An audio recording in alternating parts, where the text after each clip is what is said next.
All right, let's jump right in. Today we're tackling one of the absolute core institutions in sociology, the family. Now, we all know what a family is, right? But when we look at it with a sociological lens, we find these profoundly different ideas about what it's for and how it works.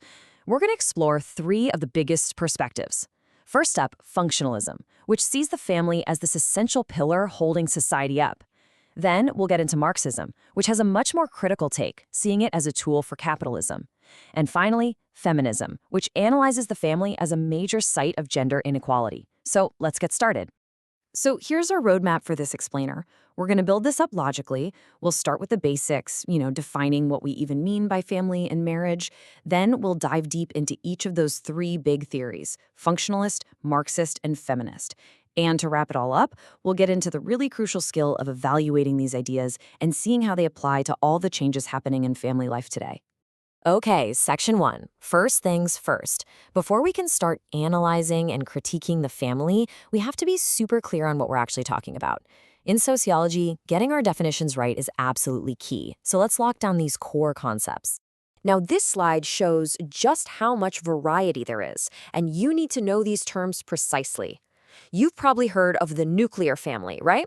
That's your classic two parents and their kids. But then you have the extended family, which brings in grandparents, aunts, uncles, cousins, all living together or nearby. A reconstituted family, or a step family, is what you get when people remarry after a divorce or death. And of course, we're seeing more and more lone parent and same-sex families, which tells us a lot about how society is changing. Then, for marriage, monogamy is being married to just one person. But a really common pattern now is serial monogamy, a series of monogamous relationships, one after the other. And finally, polygamy means having more than one spouse at the same time. It's really important to get these definitions straight, as they're the building blocks for everything else we're going to discuss. Now we're moving on to our first major theory, the functionalist perspective. Functionalism is what we call a consensus theory. It sees society like a human body, with all the different parts, like the family, education, the economy, working together to keep the whole thing healthy and stable. Thinkers like George Murdoch and Talcott Parsons saw the family as this universal, vital organ that performs essential jobs to keep society in order. It's a very positive view for the most part. So what are these essential jobs the family is supposed to do? Well, for functionalists, first and foremost, it's about reproduction, literally creating the next generation. Then there's primary socialization, which is just a fancy way of saying it's where we first learn the basic rules and values of our culture. The family also provides social control, teaching kids right from wrong. It offers care to those who can't look after themselves, and it gives us our initial status or place in the social hierarchy. For functionalists, if the family wasn't doing all this, society would pretty much fall apart. The warm bath theory. This is a classic concept from Talcott Parsons, and you'll definitely see it come up. He argued that the modern family really specializes in two main things. First, socializing kids, which we just covered. But second, and this is the warm bath part, is the stabilization of adult personalities. The idea is that the world of work is tough and stressful, so the family acts like a warm, relaxing bath you sink into at the end of the day. The man, in his instrumental or provider role, comes home, and his wife, in her expressive or emotional role, soothes and de-stresses him. This keeps him stable, which makes him a better worker, and that's good for everyone. Okay, let's really zoom in on this term because it is absolutely central to the functionalist argument. Primary socialization.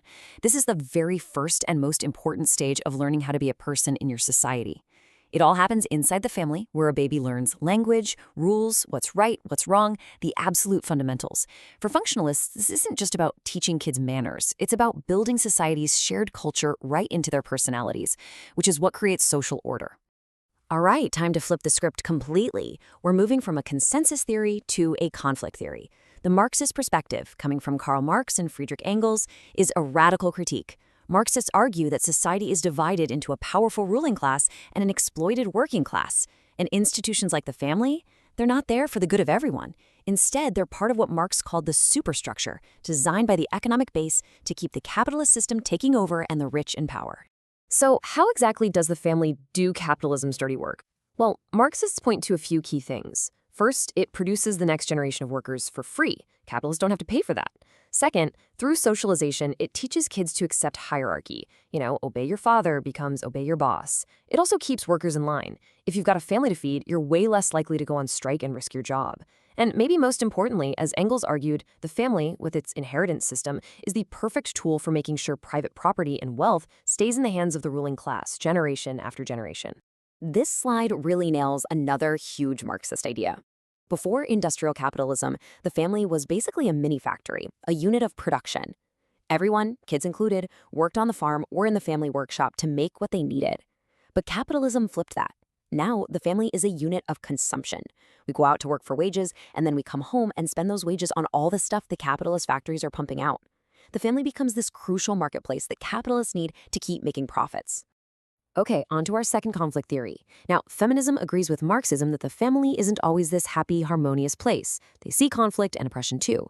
But they shift the focus. For feminists, the main problem isn't class inequality, it's gender inequality. They argue that the traditional family is a patriarchal institution, first and foremost, that works to benefit men at the expense of women. This word, patriarchy, is the absolute cornerstone of feminist analysis. It literally means rule by the father, and feminists use it to describe a whole system where men hold the power and women are kept in a subordinate position. So while functionalists see male and female roles as natural and helpful, and Marxists see the family serving capitalism, feminists cut to the chase and say, no, the traditional family's primary function is to maintain this system of male dominance. And this is where feminism lands a really powerful blow against that cozy, warm bath theory. Feminists argue that for millions of people, the home is anything but a safe haven. By dragging issues like domestic violence out of the private sphere and into public debate, they exposed what they call the dark side of the family. They showed that behind closed doors, the power imbalances could lead to terrible exploitation and violence, making the family a very dangerous place, especially for women and children. Okay, here's a chance for you to put on your sociologist hat. The textbook throws this question at us from the Marxist feminists Barrett and McIntosh. They called the nuclear family antisocial. Now that sounds weird, right? How can the family be antisocial? It's a fantastic question because it forces us to blend two theories together. So have a think. What could they possibly mean by that? Ready for the answer? Let's break it down. The family is antisocial because it makes everyone focus inwards. It's all about our house, our family, our problems. This makes people less concerned with their neighbors and the wider community. This isolation weakens working-class solidarity, which makes it harder for people to organize and challenge the system. That's the Marxist bit. It serves capitalism. And the feminist bit? This whole private little bubble is only possible because it runs on the unpaid domestic work of women. It's a brilliant connection between the two theories. To really dig into this, feminists develop some key concepts. Conjugal roles just means how chores and responsibilities are divided up between a couple. Are they segregated, his jobs and her jobs, or are they joint and shared more equally? What sociologist Ann Oakley found is that even when women started going out to work, it often led to what we call the dual burden. A woman would do a full day of paid work and then come home and start her second shift of housework and childcare. Some even talk about a triple shift, which adds the emotional labor of managing everyone's feelings on top of everything else. All right, we've laid out three completely different stories about the family. So what now? Well, in this final section, we're going to put them head to head. This is all about evaluation, weighing up their strengths, their weaknesses, and seeing how well they actually explain what's going on with families in the real world today, a world that is changing fast. This table just lays it all out, doesn't it? It's a fantastic summary of just how much these theories disagree. Look at the functionalist column. They see the family as good for everybody, men, women, and children. But then you look at the conflict theories. Marxists say nope, it's a negative experience for the whole working-class family because capitalism is exploiting them all. But feminists get even more specific. They say, hang on, it's actually a pretty good deal for men, but it's a negative experience for women and children. The contrast is just crystal clear. Okay, pay close attention here because this is a massive part of getting top marks in your exams. You have to be able to evaluate. The strength of functionalism? It recognizes that for many people, family is a source of comfort and support. Its weakness? It's way too idealistic. It completely ignores that dark side. Marxism's strength is that it powerfully connects the family to the economy, But its limitation is that it can be too focused on money and class and kind of ignores other issues like gender. And feminism's great strength is obviously that it shines a light on gender inequality. But a criticism is that it can sometimes overlook the fact that some women genuinely choose and enjoy traditional roles. Using these points to build a balanced argument is exactly what examiners are looking for.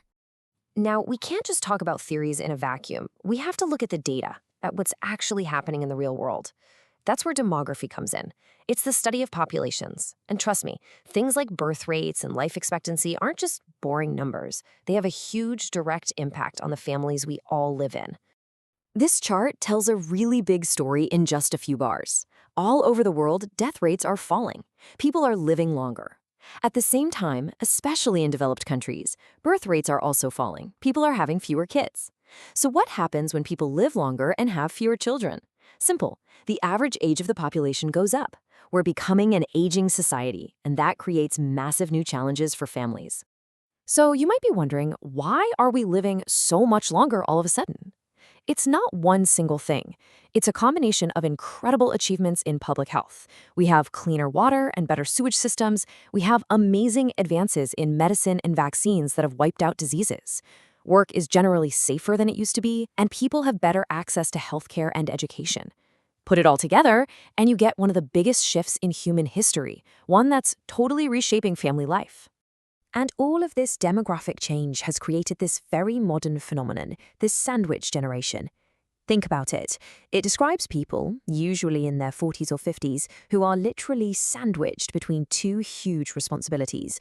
They're still raising their own kids, but now they're also having to care for their own aging parents who are living much longer. This puts a huge amount of pressure on families, and it's a perfect real-world example we can use to test our theories. A feminist would point out this caring work usually falls on women, adding to their triple shift. A functionalist might see it as the family just adapting to perform its care function for longer. It shows how these big data trends play out in real lives. So, we end with the big one, the critical question we want you to leave with. After looking at all the theories, the criticisms, the data, and the changes, which perspective do you think does the best job of explaining the family in the world today? Is it the functionalist view of stability, the Marxist critique of capitalism, the feminist focus on patriarchy? Or is the real answer maybe a mix of all of them? There isn't one simple, correct answer, but learning how to use the evidence to build your own strong, persuasive argument, well, that's what being a sociologist is all about.